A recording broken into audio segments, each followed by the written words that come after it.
اعوذ باللہ من الشیطان الرجیم بسم اللہ الرحمن الرحیم۔ حضرت عبداللہ بن عمر رضی اللہ تعالی عنہ سے روایت ہے کہ حضرت سید عالم صلی اللہ علیہ وسلم نے ارشاد فرمایا کہ سب سے پہلے زمین پھٹ کر مجھے ظاہر کرے گی، پھر ابو بکر رضی اللہ تعالی عنہ اور حضرت عمر رضی اللہ تعالی عنہ قبروں سے ظاہر ہوں گے، یعنی پھر میں بقیع قبرستان میں جاؤں گا، لہٰذا وہ قبروں سے نکل کر میرے ساتھ جمع کر دیے جائیں گے۔ پھر میں مکہ والوں کا انتظار کروں گا حتیٰ کہ وہ بھی قبروں سے نکل کر میرے ساتھ ہو جائیں گے، یہاں تک کہ حرمین والوں کے درمیان محشور ہوں گا۔ جو لوگ قبروں میں دفن ہیں، مسلم ہوں یا کافر، وہ تو دوسری مرتبہ سور کی آواز سن کر قبروں سے نکل کھڑے ہوں گے، اور جو لوگ آگ میں جلا دیے گئے یا سمندروں میں بہا دیے گئے یا جن کو درندوں نے پھاڑ کھایا تھا، ان کی روحوں کو بھی جسم عطا کیا جائے گا اور لا محالہ وہ بھی حاضر محشر ہوں گے۔ قرآن پاک میں اللہ تعالیٰ کا ارشاد ہے، وَوُفِّيَتْ كُلُّ نَفْسٍ مَّا عَمِلَتْ، اور ہر جان کو اس کے عمل کا پورا بدلہ دیا جائے گا۔ حضرت ابو ہریرہ رضی اللہ تعالی عنہ سے روایت ہے کہ حضرت سید عالم صلی اللہ علیہ وسلم نے فرمایا کہ بے شک قیامت کے روز جن لوگوں کے متعلق سب سے پہلے فیصلہ دیا جائے گا، ان میں سے ایک وہ شخص ہوگا جو یعنی جہاد میں قتل ہو جانے کی وجہ سے شہید سمجھ لیا گیا۔ اس کو قیامت کے روز لایا جائے گا، اس کے بعد اللہ تعالیٰ اس کو نعمتوں کی پہچان کرائیں گے جن کو وہ پہچان لے گا، یعنی اسے وہ نعمتیں یاد آ جائیں گی جو اللہ نے دنیا میں اس کو دی تھی۔ اللہ جل شانہ اس سے سوال فرمائیں گے کہ تو نے ان نعمتوں کو کس کام میں لگایا؟ وہ جواب میں عرض کرے گا کہ میں نے آپ کے راستہ میں یہاں تک لڑائی لڑی کہ شہید ہو گیا۔ اللہ تعالیٰ فرمائیں گے کہ تو نے جھوٹ کہا، تیرا یہ کہنا غلط ہے کہ تو نے میرے لیے جنگ لڑی، بلکہ تو نے اس لیے جنگ کی تھی کہ تجھے بہادر سمجھا جائے،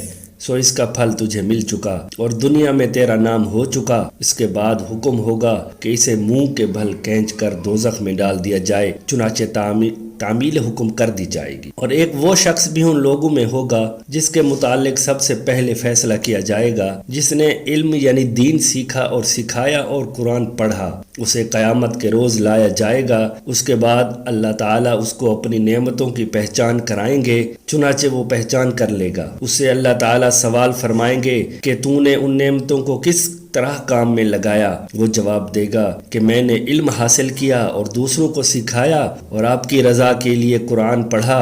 اللہ جل شانہ فرمائیں گے کہ تو نے جھوٹ بولا، یعنی میرے لیے تو نے نہ علم حاصل کیا نہ قرآن پڑھا، بلکہ تو نے علم اس لیے حاصل کیا کہ تجھے لوگ عالم کہیں، اور قرآن تو نے اس لیے پڑھا کہ لوگ تیرے متعلق یہ کہیں کہ یہ تو قرآن پڑھتا رہتا ہے، اور اس کا پھل تجھے مل گیا، اور دنیا میں تیرے متعلق وہ کہا جا چکا جس کا تو خواہش مند تھا۔ اس کے بعد حکم ہوگا کہ اسے منہ کے بل گھسیٹ کر دوزخ میں ڈال دیا جائے، چنانچہ تعمیل حکم کر دی جائے گی۔ اور ایک وہ شخص بھی ان لوگوں میں سے ہوگا جن کے متعلق سب سے پہلے فیصلہ کیا جائے گا، جسے اللہ تعالیٰ نے بہت کچھ دیا تھا اور مختلف قسم کی مالیات سے اسے سرفراز فرمایا تھا۔ قیامت کے روز اسے لایا جائے گا، اس کے بعد اللہ تعالیٰ اپنی نعمتوں کی پہچان کرائیں گے، چنانچہ وہ ان کو پہچان لے گا۔ اللہ جل شانہ کا سوال ہوگا کہ تو نے ان نعمتوں کو کس چیز میں لگایا؟ وہ کہے گا کہ کوئی ایسا مصرف خیر نہیں جس میں خرچ کرنا آپ کو محبوب ہو، میں نے نہیں چھوڑا۔ ہر کار خیر میں نے آپ کی رضا کے لیے اپنا مال خرچ کیا۔